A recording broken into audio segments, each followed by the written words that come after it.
क्या पढ़ रही हो, क्या पढ़ रही हो? एंशिएंट हिस्ट्री पढ़ रहे थे, रिवीजन कर रहे हैं।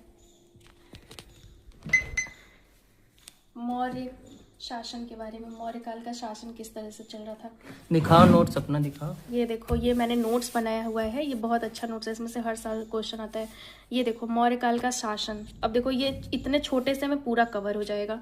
प्रशासनिक व्यवस्था, वहाँ की मौर्य काल के शासन की प्रशासनिक व्यवस्था कैसी थी। तो ये प्रशासनिक व्यवस्था देखो, सबसे पहले जो केंद्र स्तर पे था, तो केंद्र के जो प्रमुख होते थे वो राजा होते थे, और इनकी सहायता के लिए मंत्री परिषद था। ठीक है, मंत्री परिषद में कौन कौन, जैसे कि ये फाइनेंशियल मिनिस्टर्स जो होते थे, इनको हम लोग समाहर्ता कहते थे। और जो ये कोषाध्यक्ष होते थे, उनको सन्निधाता उस समय कहा जाता था।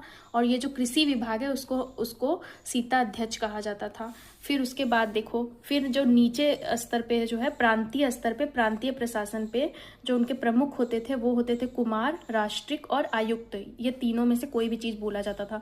उसके बाद ये प्रांतीय प्रशासन में 5 प्रांत हुआ करते थे।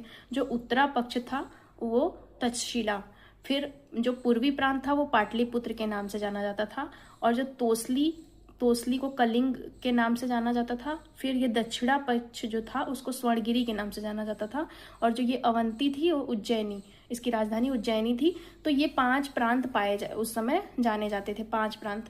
उसके बाद जब हम और नीचे आएंगे, नीचे स्तर पे प्रशासन देखेंगे, तो विषय जो डिस्ट्रिक्ट होता था उसको बोलते थे, और इसके जो प्रमुख होते थे उसको विषयपति बोलते थे।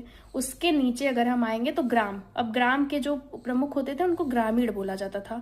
और इस तरीके से मौर्य काल का प्रशासन से संबंधित जितना भी बातें थी वो मैंने इसमें कवर कर दिया है।